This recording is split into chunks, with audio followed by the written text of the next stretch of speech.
Siya mga kapatid, di ba? Kukuloy na lang muna todo yun dyan. Tataklo ba natin para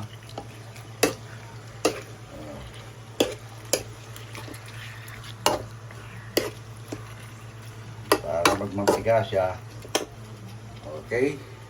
Ba, adobo na yung kulay niya, oh. Yan, sauce pa lang, ulam na, mga kapatid. Di ba?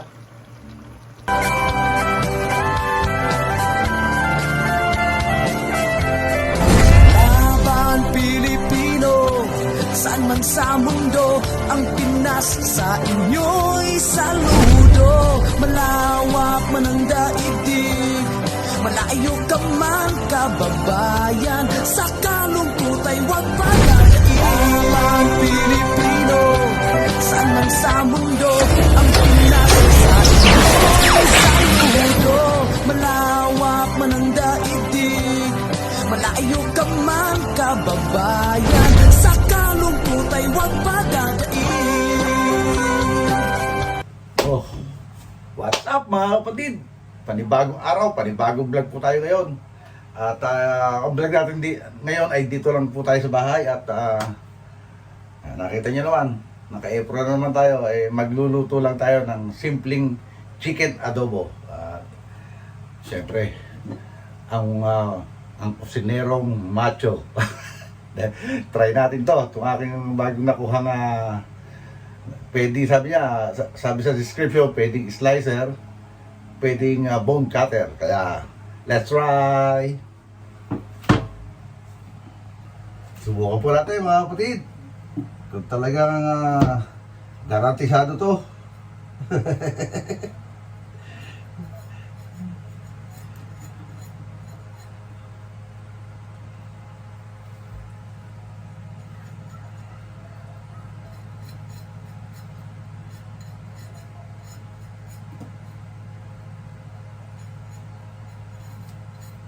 Ito nga pala mga kapatid yung ating lulutuin na natantad ko na.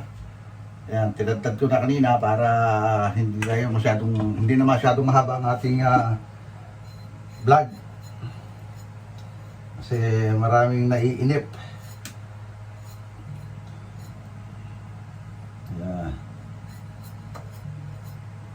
Ito, papaanghangin natin to. I don't know kung mayroon pa akong chiling maanghang. Ang lalagay ulit natin ngayon ay yung ating tapatiyo.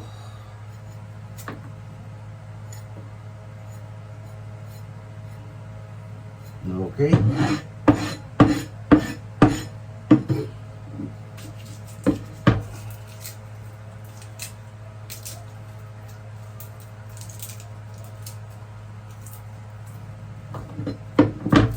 Bawang, ang lang naman yan, simple lang naman sahog niyan. Bawang, laurel, toyo, suka. Pero lagyan natin ng konting oyster sauce yan para lalong masarap.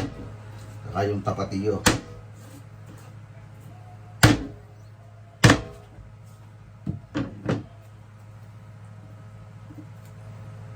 Simpleng lutuin. Mabilisan pa, ganyan, lalo sa manok, mabilisan yan. Adobong patuyo. Simple lang. Kasi may pasok na naman tayo sa isang araw, kaya kailangan magluto na naman tayo ng pambaon.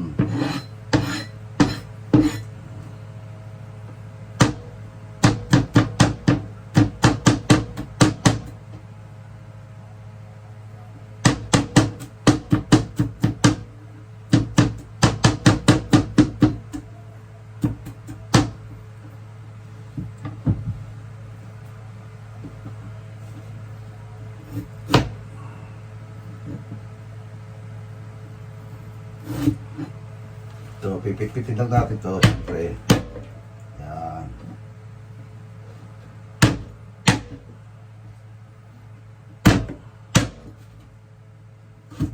Tinatungkol sa gitna. Kasi kinakain ko rin yung luya eh. Yun. Siyempre, damihan natin din ang sibuyas.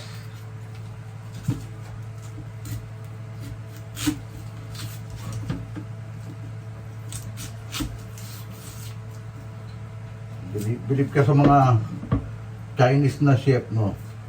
Talagang minsan isang kutsilyo lang ginagamit eh.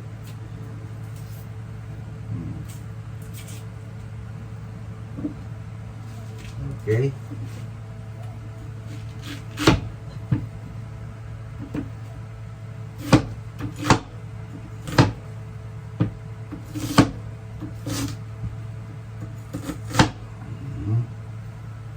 Set aside.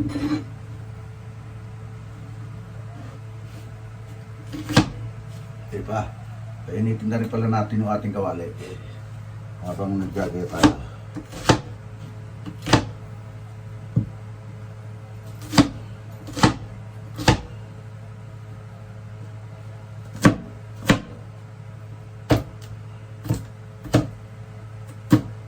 Okay.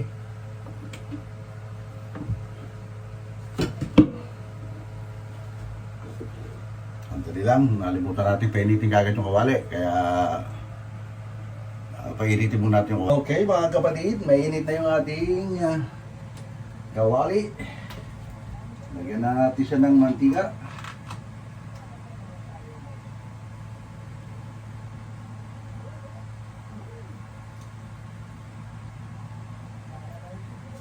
Yun. Sorry, natatakloban kayo.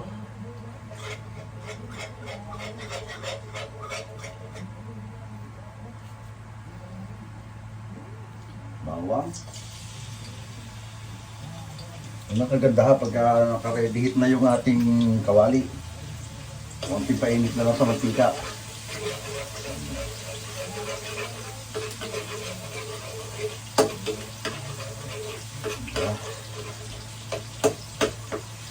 Ang machong kusinero ay macho no rin pala. Tigasin ako eh. Tigaluto, diba?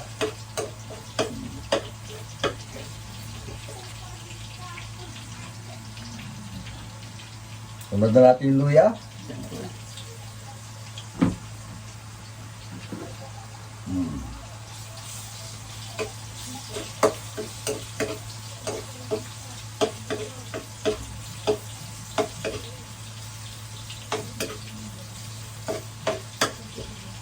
Yung mantigang ginamit ko, mga kapatid, yan yung pinag-deep fryan ko ng pork, yung ginawa nating dinakdakan.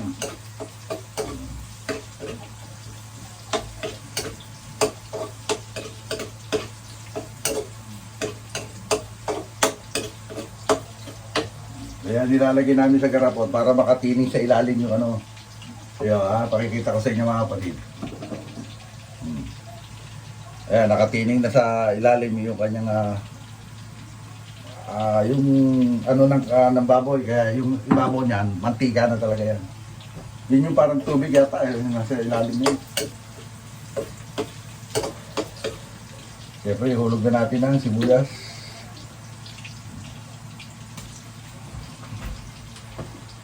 Para mabilis tayo.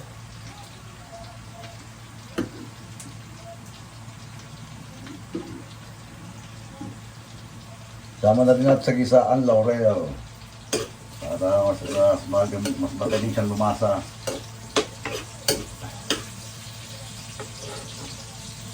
Natin yung siyang pangit ng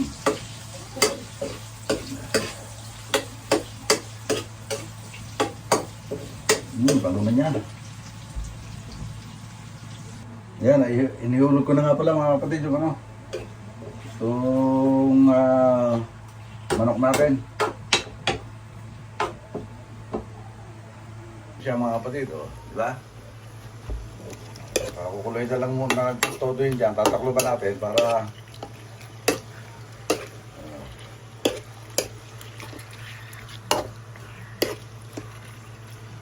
magmantika siya. Okay? Bago pala natin takloban, palagyan natin muna ng pamintayan. Saka yung magic ano. Yung toyo kasi mamaya na yun.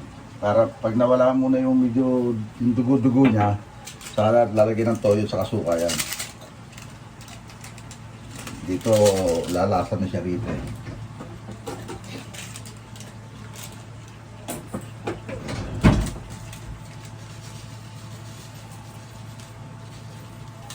Okay, lagyan natin muna ng pampalasa. Haluin ulit. Okay.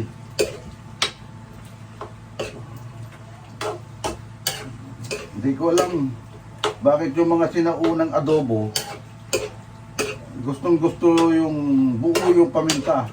Sabi ko pag kumakain ako ng adobo na buo yung paminta, parang hindi ko naman malasahan yung paminta mismo. Kaya yung durog na lang.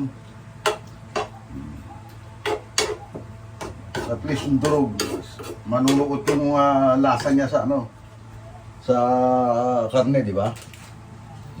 Okay. Takloban muna natin mga palit. Ayan natin siya kumulo ng gusto. O mga kapatid, pwede na natin lagyan ng toyo.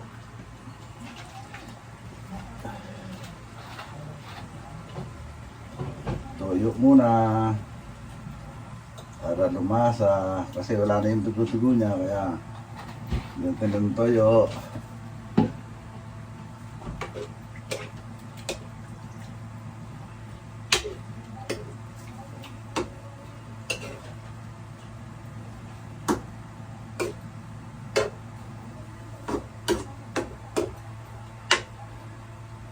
Mamaya natin lagyan ng itong steak sauce para titigman muna natin.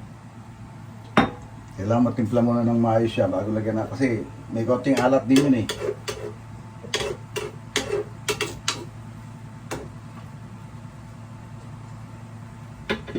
Okay, taklo muna ulit. Okay mga kapatid, nangangamoy na.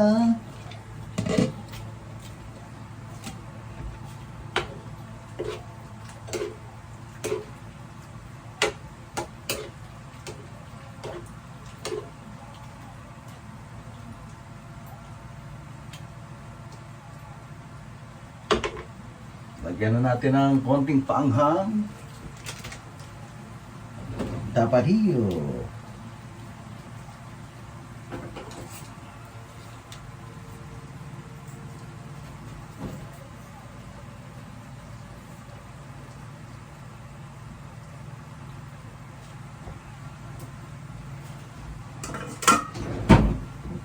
At halo-halo ulit.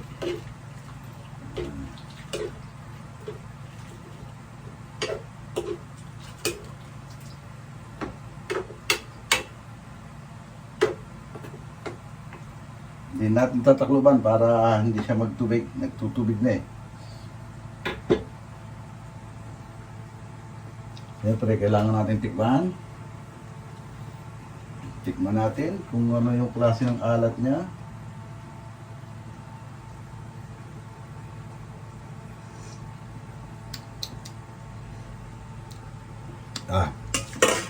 Kumalag na agad yung anghang. Okay, hayaan mo natin. Okay na yung alat niya. Kaya konti na lang nang lalagay natin nun. Bagay, depende pa rin kasi lalagay pa natin na subayan eh. Okay. Okay mga kapatid, malambot na. Lagyan na natin ng konting pampalasa. Siyempre.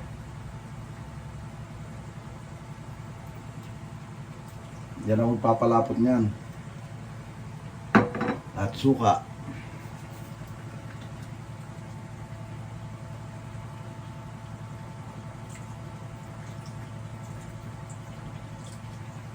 Yun. Yan ang adobong Pinoy na may halong American style. Diba?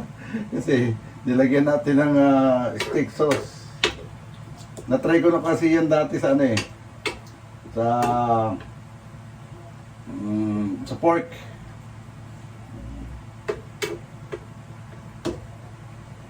Okay, ganda na ng kulay niya mga kapatid. Tingnan. Ba, adobo na yung kulay niya, oh. Yan, sauce pa lang, ulam na, mga kapatid. Oh, di ba? Okay, ayan na, mga kapatid.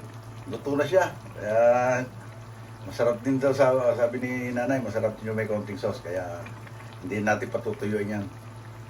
Kasi, pag iniinit mo yan, matutuyo rin yung sabaw. Kaya, ayos na yan. Kasi, yun, oh, urong na yung buto, oh. Tignan, oh. Ayan, oh. Kaya malambot na yan, baka madurog naman. Kaya siguro hanguin na natin yan mga kapatid. Oh, paano mga kapatid? Dito natin tatapusin itong vlog natin itong araw na to. At maraming salamat sa wala nyo sa pagtangkilik sa channel ni Tatay Pandong. At maraming salamat sa Sword Community. Yung pang LA to Manila Bay. At sa yung mga vintage hunter dito. Maraming salamat sa inyo. At kaya ako kahit na lugi ako doon sa, hindi naman lugi, walang benta, masaya pa rin dahil narinig ko sa kanila na pinapanood nila yung mga vlog natin. Kaya maraming salamat sa kanila. Siyempre kay Romano, kay kapatid na Edward, kay Paulo Cordoba, kay P48, kay ano yun? Si Percy. Si Percy. Sa yung mga Pilipino na vintage vendor sa flea market. Maraming salamat sa inyo.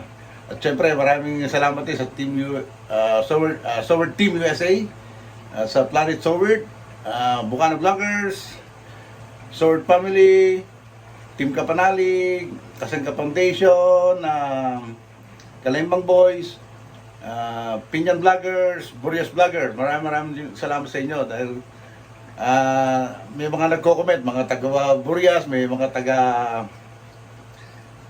Mindanao na nagko-comment sa mga video natin. Kaya maraming salamat sa inyo. At saka yung mga nagpapa-shoutout, sana po huwag sumama loob nyo dahil hindi ko isini-shoutout dahil nga yung iba baka malimutan ko sumama loob. At siyempre maraming salamat din kay Idol Jumper Sniper, ang ating pinuno, at kay Miss Jumper Sniper. Hanggang dito na lang po. God bless us all and be safe always. We love you all mga kapatid. Bye-bye!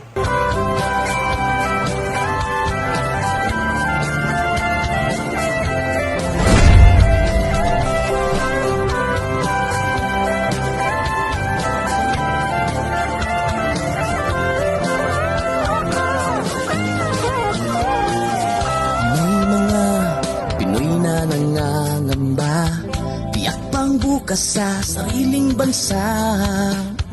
Marami ang tapos sa pag-aaral, maraming hindi kapwa naghihirap.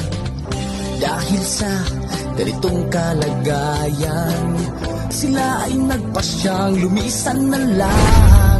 Lisanin ang